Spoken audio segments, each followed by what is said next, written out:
Here's a couple different variations of track lighting. I've got a 4-foot strip here, and it's got 3 heads, so I can slide those heads wherever I want. And here's another type here with bigger heads, so I can mix and match these and do whatever I want. So that's pretty cool. And I checked at the hardware store, and there's where the electrical box goes up in the ceiling. There's a box, a cover plate here for that.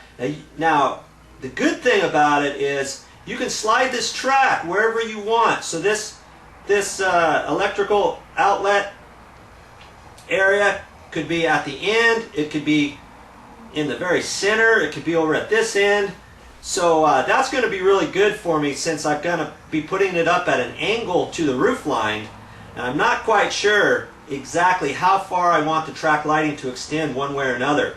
Once I get the box in there, I can slide the track light in whichever direction I want. So that's a pretty cool feature. Okay, there's one thing I've got to do though.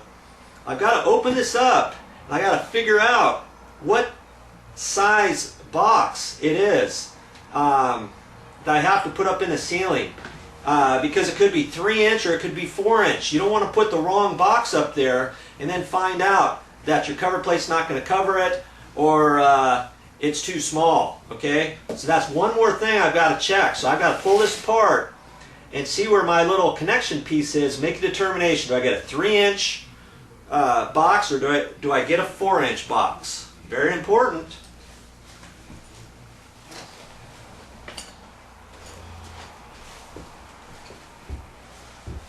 Got everything kind of pulled apart, kind of acclimating myself, looking at the directions, looking at a picture on the box and that kind of stuff, and pulled this all apart, you know, and see how it's going to fit onto this track, and how the trim's going to snap on there, and all that kind of good stuff. Okay, so I'm glad I did that, because I can see where the mounting screws are, and the mounting screw is 2 3/4 of an inch between each mounting screw that I'm going to need.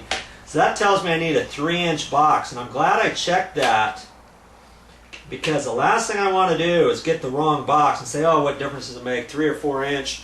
Even sometimes a hardware associate at your local hardware store, wherever you bought your track lighting, they may tell you wrong. They might tell you 4-inch. You cut in a 4-inch box and you put your trim on there, and you find out it's not fitting, your mounting bracket's not long enough, or it's too long, and all that kind of stuff. So I'm glad I did this. So now I can go to the store and pick up all my materials for my project.